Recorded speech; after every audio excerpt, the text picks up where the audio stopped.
भगवान विष्णु कहते भल कर्म करने पर भी मनीष सहित कहीं होता है खराब।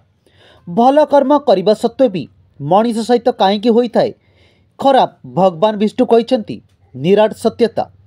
दुनिया रे अनेक लोक अच्छा जो माने अनेक भल कर्म करिसेंती तथापि से माने दुखी रहती। भगवान विष्णु को ए विषय रे महर्षि नारद ए विषय रे प्रश्न करिसेंती। यार उत्तर रे भगवान विष्णु नारद को एक कहानी शुणाई।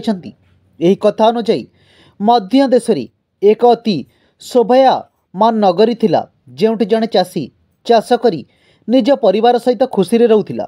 निज स्त्री एवं तीन पुओ सहित से खूब खुशी रहूला। निज स्त्री एवं तीन पुओ सहित से खूब खुशी रहूला।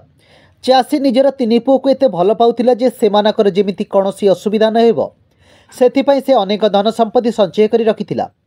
पुओ माने बड़ हेबा परे सेमानकर विवाह मध्य कराई देला किंतु सेमानकु केबे काम करिबाकु सुधा देउ नथिला। एमिति हेउ हेउ चाषी जनक बुढ़ा हो गला मात्र तार तीन पुओ को कौनसी काम आसु नथिला कारण सेमाने काले रोगरे पड़िबे सेथिपाई चाषी सेमानकु काम करिबाकु देउ नथिला। तीन पुओ मध्य कौनसी काम जानि नथिले एवं काहाकु केमिति व्यवहार करिबा आवश्यक ता मध्य जानि नथिले।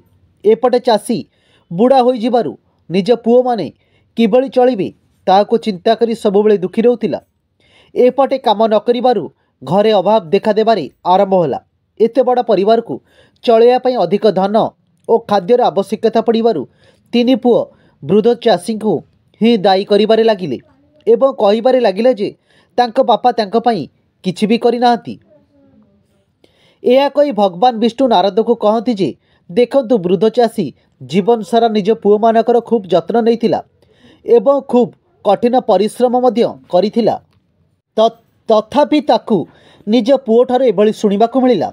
एहा परे नारद मुनि निजर मत दियंती जे एठारे चाषी तीन पुओ को निज पिता को आशीर्वाद देवा आवश्यक किंतु भगवान विष्णु ताकू बुझाई कहते जे जड़े पिता निज पिलामानकर 5 वर्ष पर्यंत लालन पालन 10 वर्ष पर्यंत तारण एवं तापर सांग भली मिसिबा सहित तापर ताकू कामरे लगाई देवा उचित जो भूल चाषी करिथिला।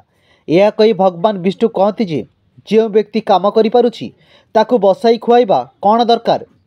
कौनसी दुर्बल व्यक्ति को साहाय्य करिबा एवं कौनसी भिन्नक्षम को साहाय्य करिबा भल कर्म होइथाय। मनीष ताहाकू साहाय्य करिथाय जाहाकू वास्तव में आवश्यकता न थाए जो कारणरू से मनीष जीवन सारा दुखी होइथाय।